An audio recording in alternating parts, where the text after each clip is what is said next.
আসসালামু আলাইকুম সবাইকে। সবাই কেমন আছেন? আজকে সকালে ঘুম থেকে উঠতে একটু দেরি হয়ে গেল, কারণ আজকে আলহামের বাবার অফ ডে ছিল, যার কারণে আজকে সকালে ওঠার তেমন তাগিদ ছিল না। তো সকাল চা খেয়ে জানালার ধারে মা ছেলে বসে গেলাম। আরহাম তার পিকাচুটা নিয়ে খেলা করছিল, তো হঠাৎ করে তার মনে হলো যে সে দাঁড়াবে। সে বেশ কয়েকদিন যাবৎ খুব চেষ্টা করছে একা একা দাঁড়ানোর, জানালার গ্রিল ধরে সে দাঁড়িয়ে যাচ্ছে বারবার। তো আমি পাশেই বসেছিলাম যাতে ওপরে না যায়, বারবার ওপরে যাচ্ছিল, যার কারণে আমি ওকে ধরে রাখছিলাম। এরপর ঘরের টুকটাক কাজ সেরে চলে গেলাম দুপুরে রান্না করার জন্য। দুপুরের রান্নাটা আজকে খুবই সিম্পল ছিল, কারণ আজকে আরহামকে দেখাশোনা করার মতো কেউ ছিল না, যার কারণে আজকে একদম সিম্পল রান্না করেছি। তো রান্নায় ছিল মাছ ভাজা।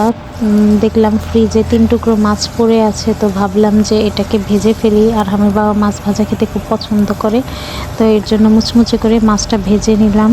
আর ছিল ডিম ভুনা, ডিমটা সিদ্ধ করে নিলাম। তো গ্যাস খুব কম ছিল, যার কারণে ডিমটা সিদ্ধ বসিয়ে আমি চলে গেলাম কাপড় ধুতে। আরহামের কিছু কাপড় ছিল, তো ধুয়ে নিলাম। ধুয়ে চলে এসে দেখি ডিমটা প্রায় সিদ্ধ হয়ে গেছে। এরপর ডিমটাকে প্রথমে ভেজে নিলাম।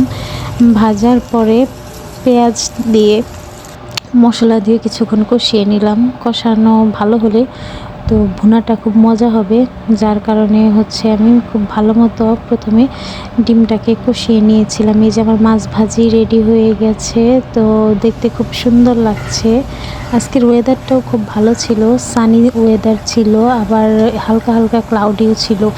তো প্রায় ডিমের পেঁয়াজটা হয়ে এসেছে, তো আমি ডিমটা ছেড়ে দিলাম এর মধ্যে। ডিম ছেড়ে দিয়ে এরপর কিছুক্ষণ নাড়াচাড়া করে নামিয়ে নিলাম। হয়ে গেল আমার ডিম ভুনা। আর ছিল ডাল।